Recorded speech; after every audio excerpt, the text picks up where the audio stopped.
รรเสริญมีเงินเขาจึงเอิ้นว่าน้องมีทองเขาจึงห้องว่าเพื่อน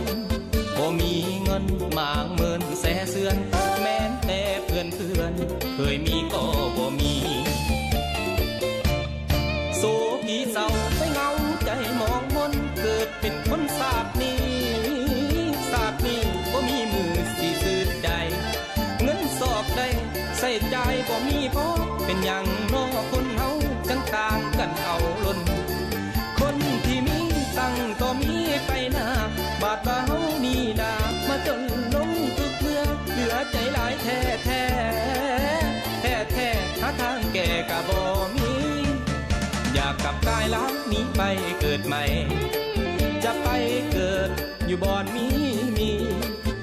จะเกิดมาเป็นเศรษฐีเกิดเป็นผู้ดีหนีความยากจนไปใส่คนคงหูหนาไผก็ว่าลูกกูล้านกูบ่ต้องอยู่อย่างอดสู้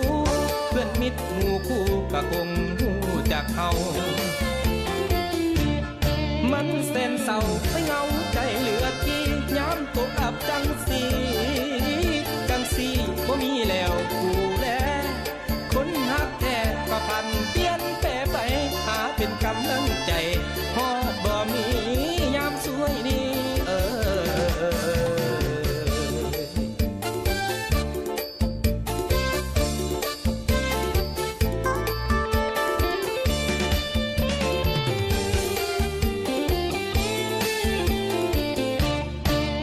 อยากกลับกายล้างนี้ไปเกิดใหม่จะไปเกิดอยู่บ่อนมีจะเกิดมาเป็นเศรษฐีเกิดเป็นผู้ดีหนีความยากจนไปใส่คนคงหูหนาไผก็ว่า